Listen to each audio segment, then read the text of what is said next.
Okay, let's get started. That is 5:33. So first of all, welcome everyone, and thank you very much for joining today to this webinar. As you guys know, at the Startup CFO, or as you guys may know, we like to do many initiatives in terms of content sharing. So, well, to give you a bit of context about us, well, I'm Jaime, the CEO of the Startup CFO. I started working as a freelancer with startups in the finance area in 2018, but since 2020, I started the Startup CFO. And what we do, like our main business line, is fractional CFO services for early stage startups. So startups that still don't need a full-time CFO, they can count on us to run their reporting, forecasting, and their controlling areas, and also like advisory on our end, and to help them in the process of fundraising as well. We are a team already of 35 people, most of us in Madrid, Spain. And we also have a small office in Berlin that, in fact, now it's growing, and we're hiring our fourth full-time employee there. So over the years, we have been working with up to like over 300 startups. And in fact, in Germany, like our very second client in Germany, I think it was Tenzir, represented today. And in fact, G+D G+D Ventures have helped us a lot in our expansion in Germany. So today we wanted to do a webinar with, on one hand, the startup view, represented by Matthias from Tenzir, and the VC view, represented by Michael from G+D, to understand the first funding round. We get hundreds of requests every month of people that have never raised a funding round before with VCs, and obviously this is a skill to gain, and this is I would say something you need to learn.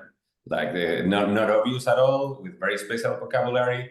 VCs always want like something very specific. So I said that's why we decided to do this webinar on, let's see both points of view for first funding round. Some things, if you guys are experienced already in the startup world, maybe okay, I knew this, but still I would say it's very good to have the other side's perspective, and especially for the ones among the public that have never done fundraising before, I really hope it's useful. We are 40 right now in this moment. So I would say that we are not too many. So please, rather than leave questions to the end, please ask them through the chat with the raise hand function, or however you want. I would say the more interactive we do it, the better.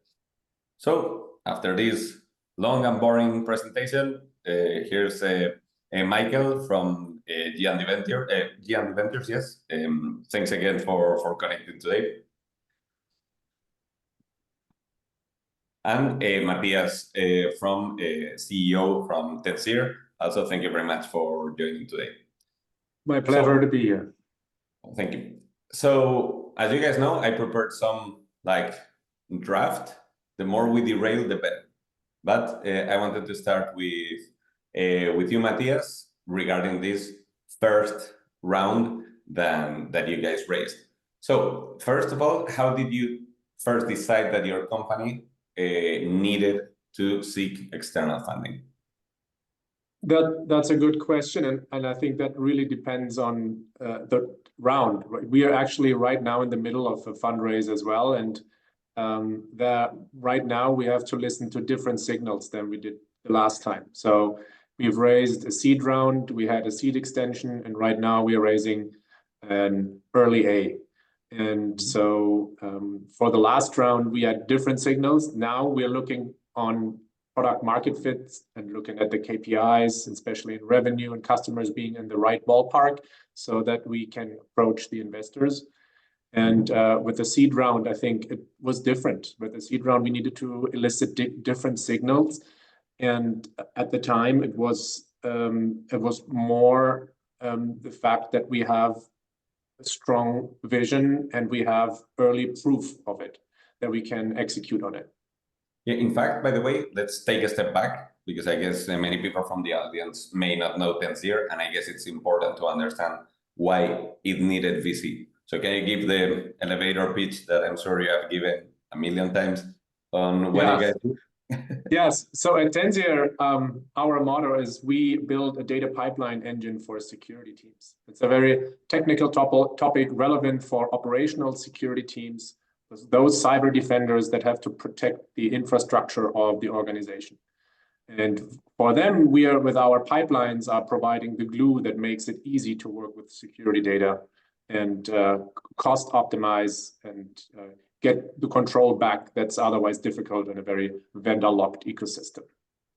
I see. Perfect. So yeah, in terms of your very first funding round, what made you think like, okay, like the way needs to be venture capital and not other ways of funding or like self-funded? Like what were the pros and cons? What were you looking for in that moment? So it's interesting because we had one pivot after us. So we had slightly different market perception at the time, but I think the principle was still the same. We realized that we needed to go fast to the market, and we knew that it was a very technical play, and that building the product takes more effort. And at the same time, we were not able to generate that revenue organically to fund our growth, basically. So relying on exogenous capital for us was the only smart way to be at the market faster. And with the right strategic partner, that also means that you get extra expertise and show and can see the path forward with guidance, guardrails, so to say, that keep you in check.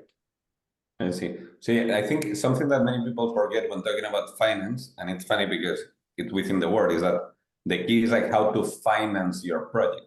And you mentioned it, like we didn't have like enough revenue organically to finance your future growth.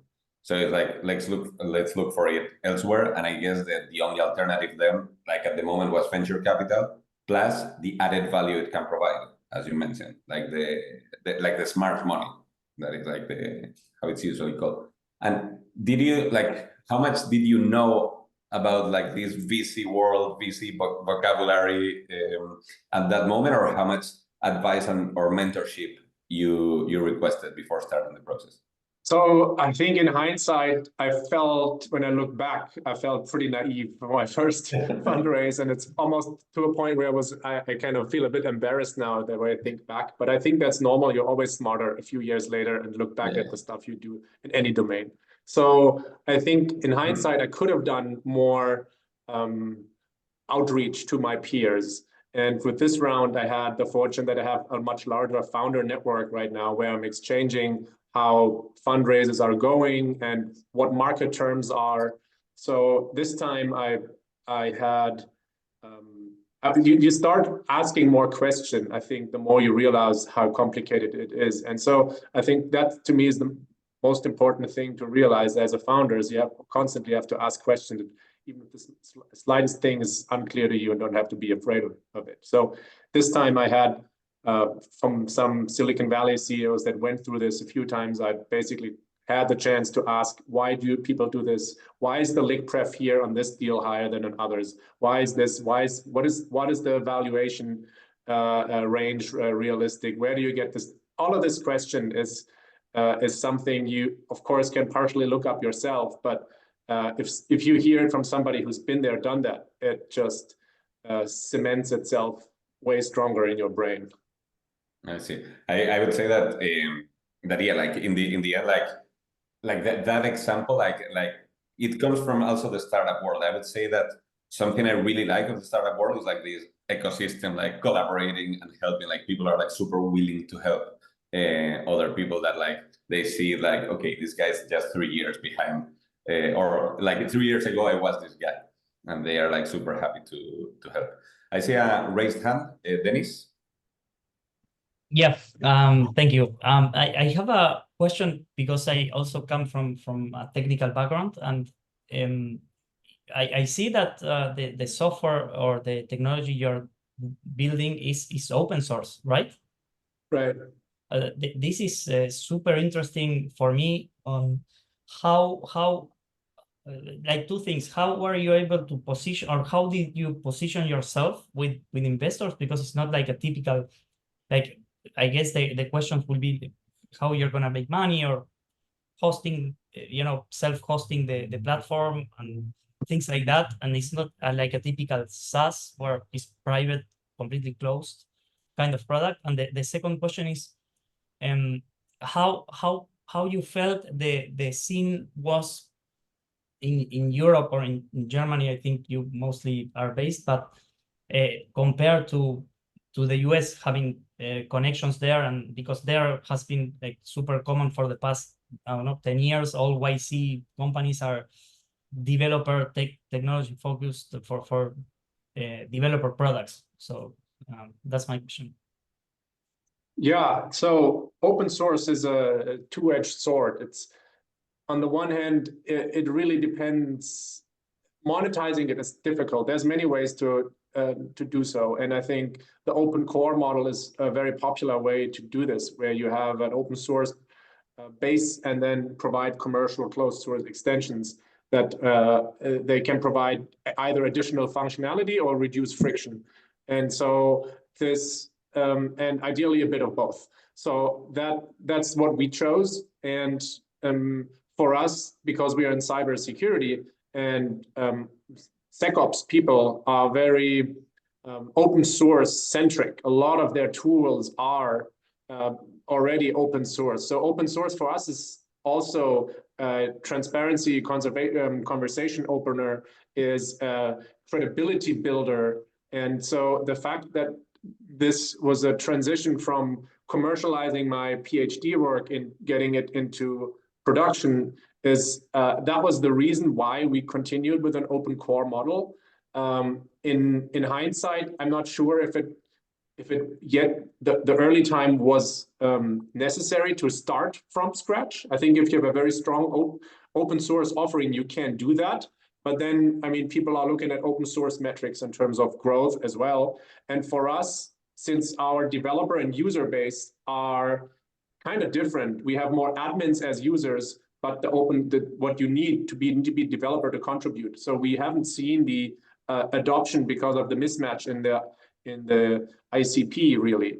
And the good thing is we've just added a library, so to say, of packages you can write in our pipeline language. And so now we've realigned that open source aspect where we have the users and contributors potentially being the same people, same persons. And so we just released that feature. And I think that's really the key when it comes to open source. You have to figure out, can you close the loop and figure out a way to spin that flywheel that you get the tailwinds from the community, which is invaluable, but I think it takes a lot of thought and also experimentation. And for us right now, it's been helpful in larger deals where people can have the warm fuzzy feeling, oh, I can make changes. But the more you add to the open core and to the closed source part, the more that goes away. So it's really a delicate balance between having a crippled product that's not usable, where it's just an alibi open source, versus having also too much that can be stolen and implemented by re-implemented by others. So there's a lot of factors. I think it goes beyond the scope of this webinar, but I think you really need to be the number one thing is knowing your ICP and your contributor ICP and user ICP, how that can transition into momentum.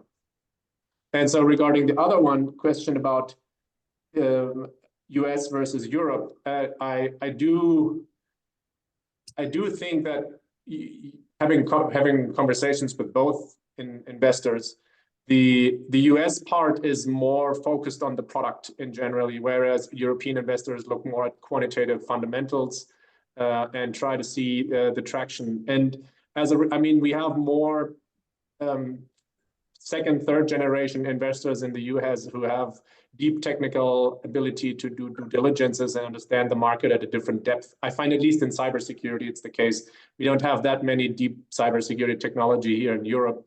In other domains, maybe that's different, but in cyber, and I feel like the US VCs quicker get the product and also look more so for market opportunity and potential team ability to execute, as opposed to, okay, where are we with the bottom-up traction? Great. Thank you, Matthias. I see also a question from Alex. Oh, yeah, thank you very much, Matthias. That's quite impressive what you've done. Yeah, thank you. Yeah, my question goes, do you think you were able to approach VC at the very early stage? Is that due to the quality of your idea or the traction you've gained? We're working on a credit building app. It's kind of a community-led. There's quite a few options for us to look at as we are looking to raise money. We haven't really raised much. We're looking at angel investors. We're looking at crowdfunding.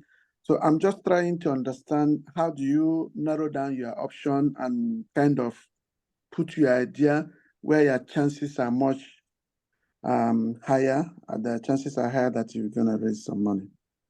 Thank you. That's a great question. I think really the most important thing is that you come from a place of strength, that you know your competition and your USPs. And when you have conversations about funding and fundraising, you need to, regardless of the stage, be able to demonstrate that you can execute on your vision, meaning the team is capable of bringing this high-risk effort forward. And if you're very early, then financials are kind of secondary. You need to show some proof, I think. So some sort of proof that it works, what you have. And I mean, if you're really pre-seed / angel and have just an idea, then I think it certainly helps if you're a serial entrepreneur and have had an exit already. And at that point, you have the street cred, and you can you get money thrown at you if you had success in the past.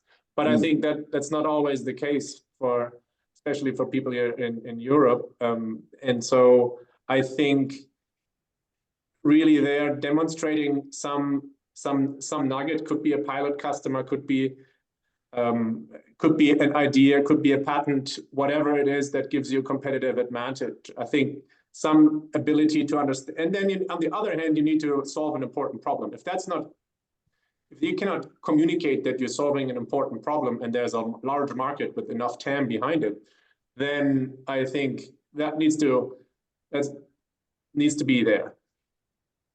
Okay, thank you. So it's just all about communicating your idea and just trying to work on tractions. Yeah. Done here. I think the worst thing you can do is here I have a nail and I'm looking for a hammer.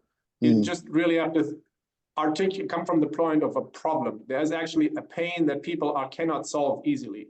So it's not about so much I have an idea about cool tech X and you go on the tech, but I think focusing more on the problem and the magnitude of the problem, and that it's hard to solve, but you have a shortcut. And as a startup, your unique advantage is speed.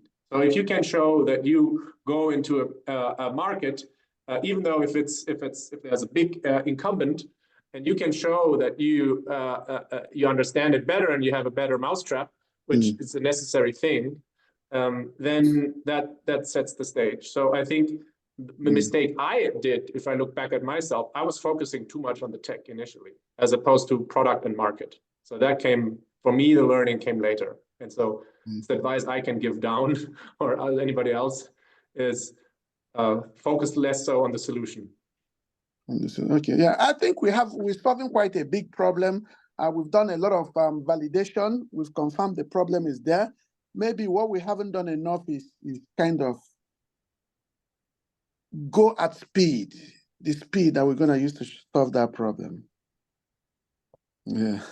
That's it. Yeah, but that's quite helpful. Thank you so much. Yeah, that's hard to achieve, but yes, really good luck with that. One very last question for Matthias, and in fact, it will be a good bridge to ask Michael as well. So Matthias, how did you identify the right type of investors for your project? This is also a question that a ton of people ask us, okay, so fine, I'm looking for investors, so what's next? What's the next step? Who? How? Yeah, I mean, that's that's a good question. I think so.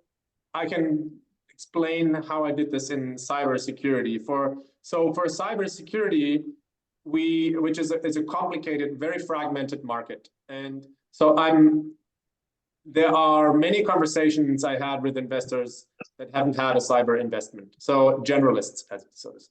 And with those investors, I couldn't see them being part of the board really, as like we have strategic questions about the market, and potentially at a later stage where it's really about just putting coals in the machinery and starting to heat the engine, but not so much at the early stage.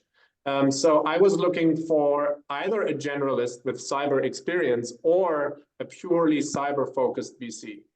And because I really was looking for the sparring in the board and ideas that are more of strategic nature there, that not really for guidance on how to build the product, but more so like on the nuanced go-to-market options, strategies.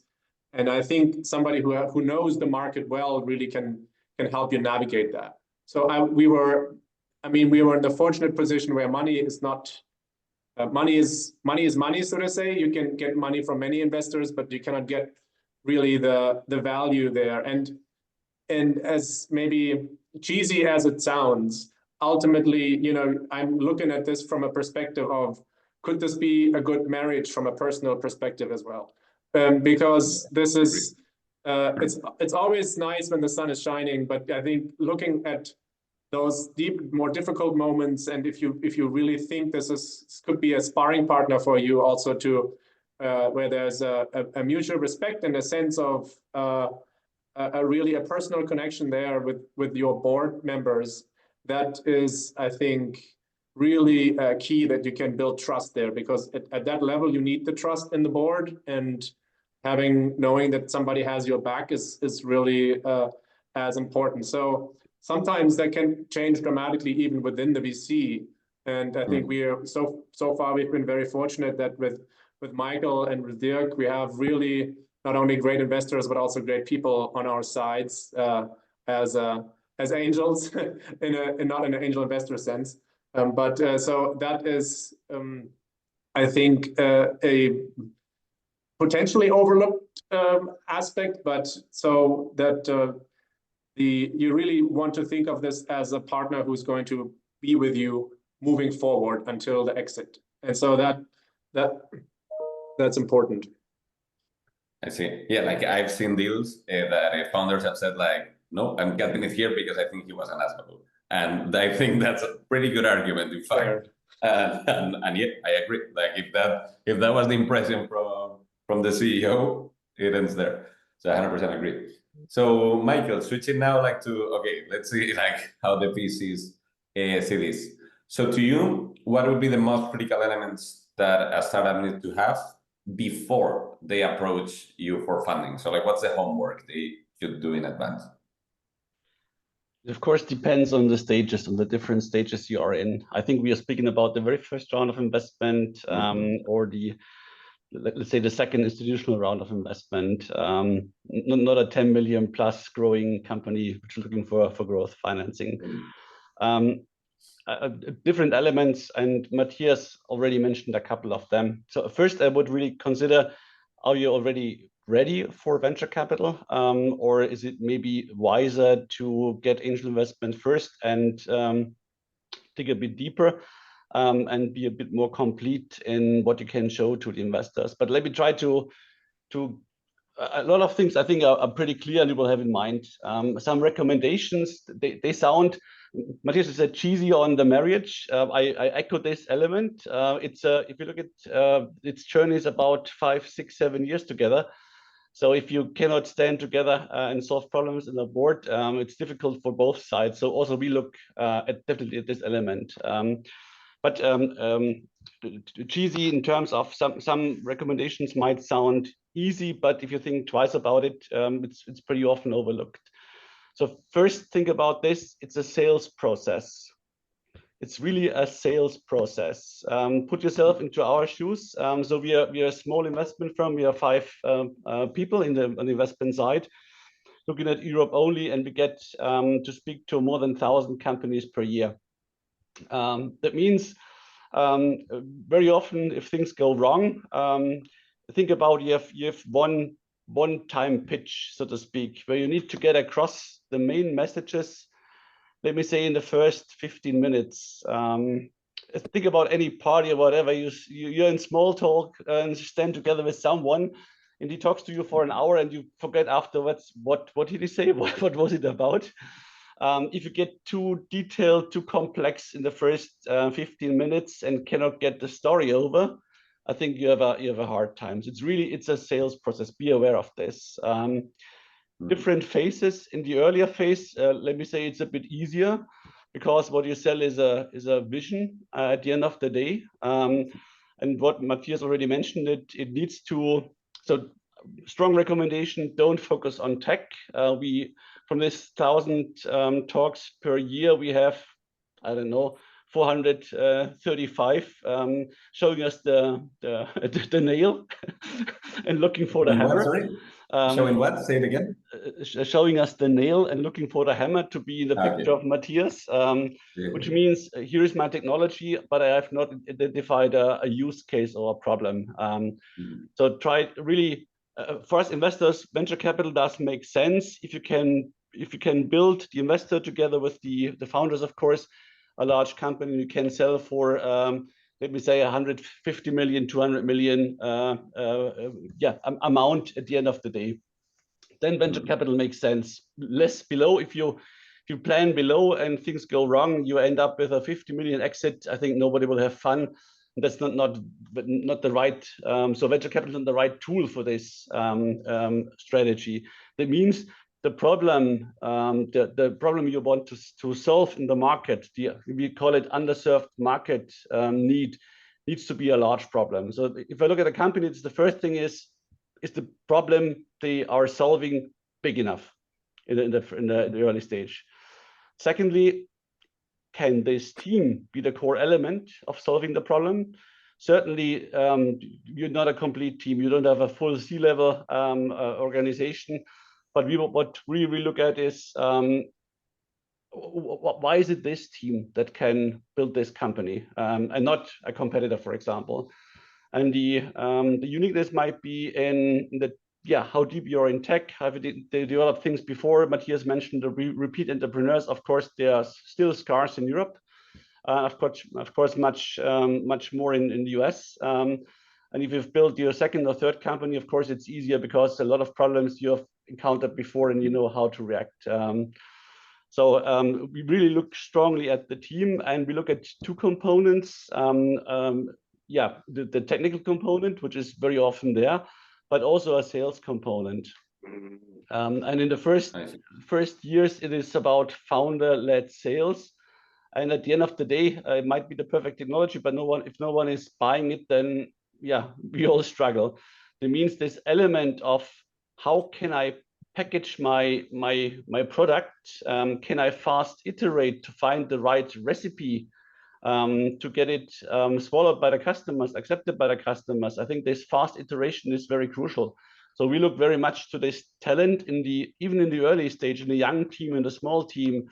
Is there the tech geek, so to speak, but is there also the person who can really take the go-to market in the first steps and do the founder-led sales? I think that's the second element, and you should get this across really in a sales pitch in a fashion that I'm able to tell it to my wife. Let me make this picture to make it very easy. I remember what it is about that Matthias told me in the first meetings we had, and why do I think this will be a big thing? Why do I think this will be a really big company we can together exit and have success? If I'm able to tell the main arguments to my wife after that, so if I have understood this.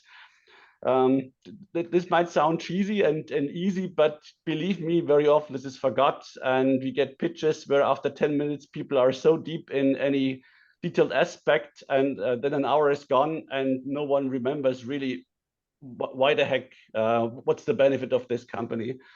So that's what I really want to stress for the as the general point.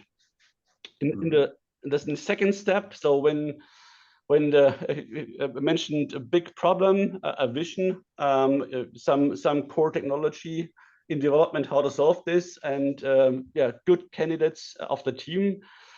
That's for the first funding round. It gets much more difficult for the next funding round, and at the moment we have more tough times. So we see all our portfolio companies doing the next financing round. That's much more effort. It's also a market situation. So sometimes you're lucky, the markets are that there's too much money chasing companies. It's an easier fundraise. At the moment, it's more the opposite. But then much more KPIs come to play. That means on are you already in a situation where we can replicate and scale? That means a lot of this, Matthias also mentioned it, product market fit, our ideal customer profile. Is it still experimenting? I'm selling 5 different use cases to 10 different customers or 4 different customers, or have we narrowed down the product offering in such a way that it's really solving an issue, solving a problem, and we can get ready to scale? If this next step is then taken, and typically that's of course then also supported by KPIs like number of customers, or how long does the sales cycle take place? Do we have repeat use case customers? I think that's then the more stringent arguments you have to show. So this go-to-market is important. And going back to Alex, when you feed it back to Matthias, or I think you had your memory. I think especially the ability to be very fast and explore what's the right way to the market is super important, because otherwise, what is often there is if you make your strategy, okay, this must be the way I attack the market. Then let's start it, let's explore it for a year, but it doesn't lead to success. What's the consequence? You burn money for a year without the real success. And believe me, there's many candidates that still think, I've thought this very carefully through, this must be the way to the market, but the market doesn't accept it. This is really burning money in a dumb or not smart way. I think the ability to very agile refocus and respin and try what's a better offering, what does the customer really need, the faster you can refine this, I think the more successful you will be. I think that's that in the next phase we look very much we look very much after this go to market. And just one last sentence in experience. I'm doing venture since 20 years. Roughly, I would say I've never invested in crap technology that you can sort out pretty fast. No one of us has the crystal ball how markets develop, so that's one risk. But this execution risk and go-to-market and sales element, my strongest recommendation to founders is if you compile your early team, look for this sales talent that helps you define the right go-to-market approach and product packaging, product slicing, dicing. I think, and doing this in a good iteration, fast iteration, that's very, very important. Wow, 1,000 things to follow up on. I think at least that I can come up with. Well, first of all, like some comments on things that you mentioned. First, I also ask myself on like why this team, and I think this the feeling I have like from our work in Spain and in Germany. I think we discussed it the other day, is that the founders are like very different profiles. We see in Germany, you Matthias mentioned PhD. For example, in Germany, we tend to see more mature entrepreneurs that may know a real lot about their technology. And it's like, okay, I'm an expert on this. And that's why I think that this technology is going to revolutionize this, versus Spain, at least, in which it's more like a young, talented guy, but maybe in an industry he hasn't worked on or whatever. So I guess that question is, in fact, like, okay, why you? Like, if this is such a big opportunity, why you and not the guy next door? Because for the VC, they want the guy that will take that 500 million market, not the fifth guy. I guess. Also, when you mentioned like that on the sales speech, I guess it's not silly. I mean, Einstein also said this, that you don't understand anything that you cannot explain to your grandmother.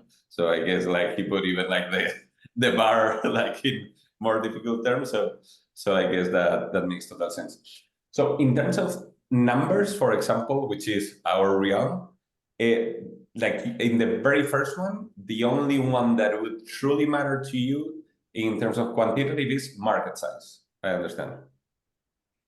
I think in the very early stage, there's hardly financially educated people in the teams that can build a business plan like you guys do. So I think my if I look at in the first pitch, if I look at of course I look at the financials, but with different eyes. I would the first thing is what's the vision of the guys? So you want to grow from 200,000 to 400,000 to 1.2 million to 1.6 million revenues. So you can imagine that's not a scalable or the vision is too less ambitious. What does the company have in mind? But if they scale from 1, 10, 100, 500, you also know, okay, is it about, is there any realistic element in yes or no? So it's more about what's the ambition, and is there already understanding of a bit of a business model, so to speak, logic. But I wouldn't expect proper financials. And of course, I look at what's a burn, what can you achieve in a financing round you can get together in the first round, how far can you get, and what can you achieve in the proving value points, so to speak. And we are less concerned about the perfect financials because, for example, we get you in, you and your colleagues, and that's tremendous help for the companies to prepare for a budget, for a financial plan, and to get the support from you guys in order to, for the phase, there will not be an internal CFO because he will just be bored if he's a good guy with the couple of numbers you have at hand. So it's really more about what's the ambition. Is there any base understanding of a SaaS model, for example? What's financial management? Is it just burn like hell or burn crazy, let me put it, or burn wisely? That's the elements I look at. Yeah, I agree on something. I'm glad you said it because they never believe me. Like when we prepare a business plan at the very early stage, it's like we need to do something that, of course, no one believes that this is gonna happen, but they are judging you. Like when you send this file, like they want you to send this file because they will be judging you. Like how structured you are, how much do you know about the business model, how ambitious are you, like how much potential for growth do you think you have, and reality checks. Like you're telling me that you're selling $1 billion per year with one salesman, you know. So it's like, okay, in fact, I think it's an effort in which they can lose points much more than they can gain. You know, it's like, okay, I'm like the vision and stuff, but like if you screw this up by a lot, like, okay, hold on, this is weird. And regarding market size, sorry, Matthias, you have a comment on this? Yeah, just one thing I wanted to point out, because now we are raising our A round. We have a two-step approach where we have a pipeline of potential customers, but then we also have, that's only ranging 12 months or so out. And then like we've been developing a model with you guys that kind of takes it from there so we can show future projections. I mean, it's not, of course, everybody knows that these projections are highly speculative and high variance. But I think if you can show this, that you think about this time range and there is a path to becoming a unicorn ultimately, that's great. So I think here, and I have to admit, I'm the one who's the worst with the financials. I just know what I have to know. And I'm very fortunate to have somebody, also another wingman in the leadership that is way more active on this and has the daily interactions with you guys, with Sina and etc., and is building these models together. So this is really, but I've noticed that this brings a level of professionalism into the conversations with the VCs, which seem to be working well at the stage we are raising. Great. Thank you very much. Makes total sense. Asier, you have a question? Yeah, thank you so much. I just wanted to ask you all, what do you think about the ecosystems, the VC ecosystem, for example, in Europe, and how does it compare to the US? Because I'm struggling really with deep tech companies. I'm managing a venture builder in Luxembourg, and there is a huge difference between Israel, US, even China, comparing to Europe. Europe is a really poor place to raise money. What do you think? That's my opinion. Yeah, it's very different. Honestly, so I was running a Siemens industry fund before, and we were only 2 guys in Europe, in Munich, 4 in Boston, and 2 in Palo Alto. So we did the majority of the deals in the US. It's 10 years advanced, let me say it, or something like this. So you have this, you have many more entrepreneurs who've done it before, repeat entrepreneurs. You have many former entrepreneurs in the critical positions of the potential buyers, so the guys that were acquired. You have, of course, more funding because university endowments, pension funds, they invest in private equity, which Europeans hardly don't do, or are still are beginning. They're lagging behind. I think that's the best explanation. And we have many people that come from the US to Europe to do it here also. So Matthias was educated and spent quite some time in the US. This was one of the compelling factors for us, that he's used to the US ecosystem and going here to Europe. And of course, on the other hand side, also the market. The European market is fragmented, languages, different regulations. So it's definitely more difficult, I would say, in terms of lagging behind. On the other hand side, if you want to raise in the US, you need to be sort of a US company, because the guys wanna see that you have the network in the US, of course, that you can sell in the US, that your spirit is American, that your headquarters in America. I think that there is reasons for both sides, I don't like to write off Europe. Let's put it like this. I think it's really think about the time lag. We have the first repeat entrepreneurs, and European Union is now focusing on putting much more money for growth financing into Europe, and that's, I think, still the missing point. So in all the companies I'm involved in, that they need to raise 40-50 million. It's typically UK/US based investors that come in, and not yet the really European funds. But I would expect this is changing in the next couple of years, because the politicians get aware of it, and they hate that the good technology developed here is then, of course, exiting in the US.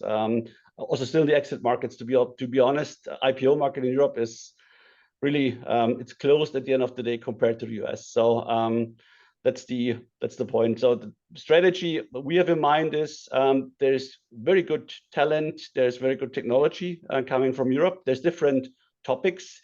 Think about regulation, around financial regulation topics. There is, I think, really a push on the European side, start companies here and then develop and also bridge and go to the US. I think that's a recipe to follow.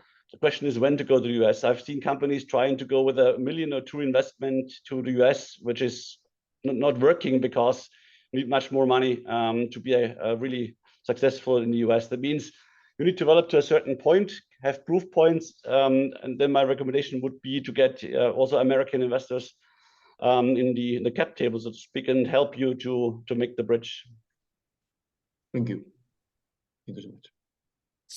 Yeah, on that, certainly, I guess I hope we catch up at some point. And I saw like an article that said like the US is what is selling right now, like compared to other times in which like in the industry and other times like decades ago, right? So what was pushing in the end now is like high tech, in fact, like our sector.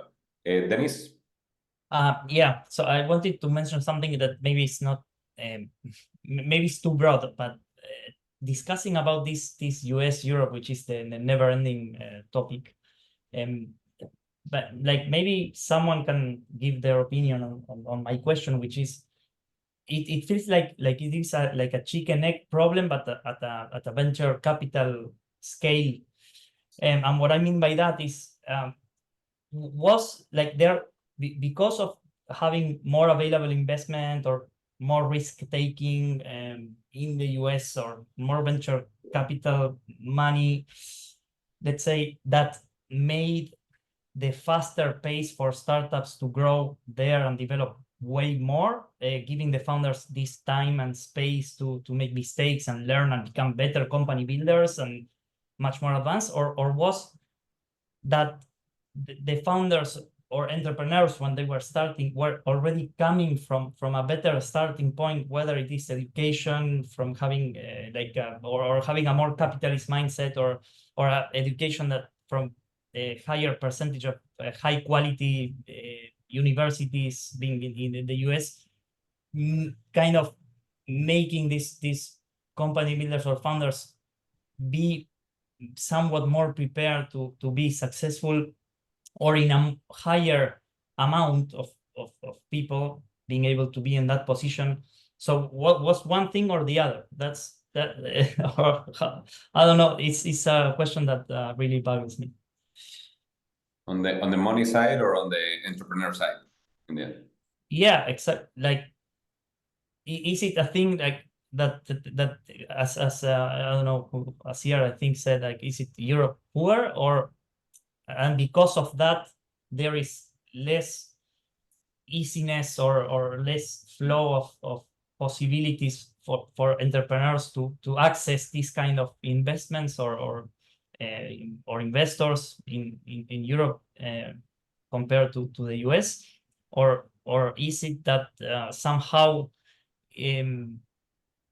entrepreneurs are, or there are not enough somehow context to help entrepreneurs be more successful and not make this kind of huge, like you mentioned, when making like a financial plan or something like this, understanding, not making these huge margin mistakes of saying, yeah, like total nonsense things that, of course, automatically kills your chances to be more professional in front of a VC or someone that has been for some years involved in this kind of process. So that my question is, yeah, it's a bit of a long topic, but I wanted to hear if there was some kind of some opinion there in general.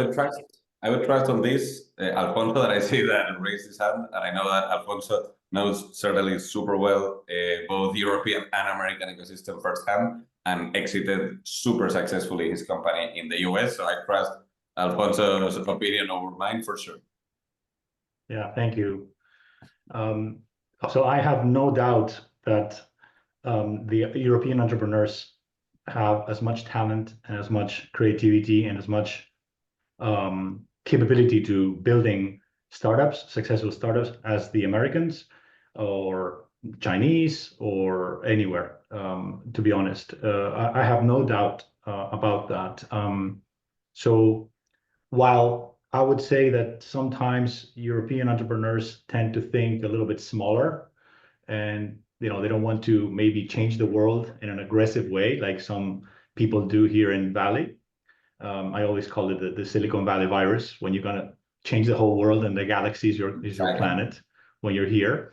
But that's something that's changing, and that's, I think, a minority. I think Europeans are thinking big, and they can think big as well.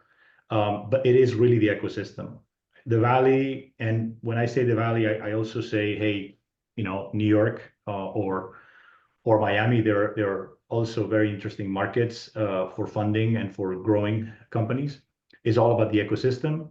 And within the ecosystem, it's not really even about capital. There's plenty of money available in Europe. I would say it's about culture. And to me, this Silicon Valley is a state of mind more than a geographic place. It's really all about how people think, how they approach a problem.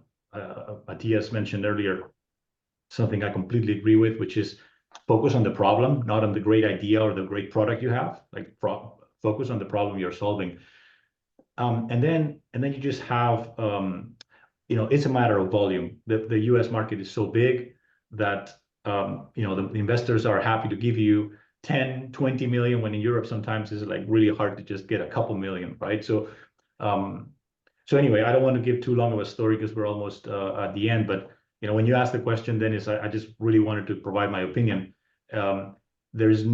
Please don't think that the Silicon Valley entrepreneurs. I've lived here for 20 plus years. I've raised 150 million, and as Jaime said, we sold the company a couple of years ago to a private equity here in Silicon Valley, and I've met a lot of investors, and I can tell you that most of them, if not all, are as impressed with European entrepreneurs as with American entrepreneurs or Asian entrepreneurs. It doesn't really matter, especially now after the pandemic. It doesn't matter where you are. It's all about the culture, and so be bold and think big, and you can definitely make it big. Thank you. Great. Michael, Matthias, any view on this? Just one tiny addendum, maybe. I've noticed this too, because right now we're speaking both with European and US VCs. And if it's US VCs, it's especially in the earlier stages. Oh, if Jack puts down 1 million, you will also get a ticket from Joe. And Joe is usually putting much higher tickets. So, and then if they kind of put some money together, it's almost like this network mentality. If one person does something, it must be good. And so, yeah, there's enough money in the game that somebody just chips in, and all of a sudden you have a couple of million and got your seed round there. And so I find it hilarious, to be honest, how this works. And being introduced to people that tell me, oh, you just need to speak X and convince X, because if X puts down money, then Y and Z also follow. It's yeah. I mean, Alfonso, you probably can be curious if you can echo this, or whether you've had a 100%, because, and the reason why the network is so important, and I think this is definitely something that has improved in Europe, certainly in Spain, where I'm from. The network of people, what is the network for? It's not just about inviting people to put money, right? It's again, I think capital is flowing, and there's plenty of capital in Europe, but it's about trust. So the network is all about, hey, if you've vetted this entrepreneur, if you've already seen, and I've been part of this, by the way, during my time as a CEO and founder, as well as now in the last couple of years as investor, as a business angel. What I'm seeing is that when you talk to somebody that you trust and you've already built a relationship with, and they already vetted or went through a due diligence or have worked with a certain entrepreneur, the next one is able to come in almost without knowing much about the business and write a ticket for $1 million, a couple $1 million, or whatever. It's all about the trust. And in Silicon Valley, I would say that it's more important because everybody from all over the world come to the Silicon Valley area or to the San Francisco Bay Area because they know that there's so much opportunity. And so the network becomes even more important because how do you trust all these people that come in and they all say that they're the best? So yeah, network, I would strongly recommend as entrepreneurs, we need to network among each other and among business and among all the other stakeholders, investors, advisors, etc. Great. We're running out of time, I think, because of a great debate. I think the less I talk, the better. It's because you guys have many things to say, but just like to close in both sides, Matthias and Michael. So first on Matthias, what would be your key tips for a founder preparing to their first funding round? Like if you were in his shoes right now watching this and saying like, I'm going to raise venture capital money, but I haven't started.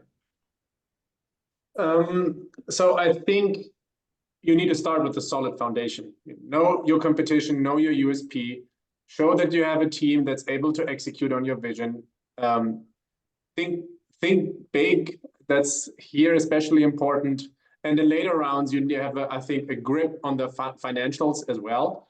But if you need a better mousetrap regardless, so something like that must be present. And then when it comes to the fundraise, I think my number one tip would be focus on establishing momentum. Because if you have, once you have the first term sheet there, that's the point where actually the fund starts. And it's much harder right now, as Michael said earlier, than it in other markets. But sometimes it's also luck. You get the first one there, and then, but you basically have to keep that pace, and there's create FOMO between the investors as well. I mean, that's what Michael said, but it's a sales pitch.